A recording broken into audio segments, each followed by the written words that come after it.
প্রিয় বন্ধুরা, আপনাদেরকে আমি বলেছিলাম না, মান্নাওয়াজ সালোয়া আল্লাহর পক্ষ থেকে অফুরন্ত খানা আসে আপনি যদি আল্লাহর কাজ করেন। আমি আপনাদেরকে বলছিলাম না যে 100 বার করে ইস্তেগফার করুন, আস্তাগফিরুল্লাহ আস্তাগফিরুল্লাহ, আবারও করুন 100 বার করে আস্তাগফিরুল্লাহ আস্তাগফিরুল্লাহ, আবার পুরো আস্তাগফিরুল্লাহ দুরূদ শরীফ সহকারে পড়ুন 100 বার।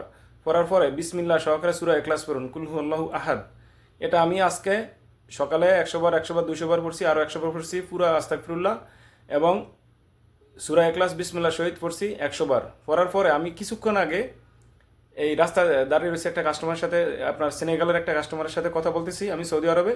কথা বলার কিছুক্ষণ পরে একটা গাড়ি আসলো, আসার পরেই বললো যে এই বাগার বাগার, যারা আরবি বোঝেন তারা বুঝবেন যে গরুর দুধ, বাগার হালিব, বুঝছেন?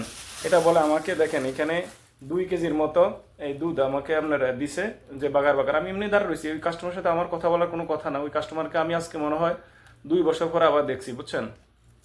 তো আল্লাহর রহমত এবং মান্নাওয়াজ সালোয়া অফুরন্ত খানা কিভাবে আসে দেখেন। এবং গেছে কালকে রাত্রে, তাও আপনার সেনেগালের একটি আপনার এম্বাসির লোক, আমার খুব কাছের, উনি আমাকে ডেকে তাও অনেকগুলা খানা দিছে, যেই খানা আমি আমার মারফেট থেকে দুনিয়াতে আসার পরে এই খানা কখনো খাই নাই।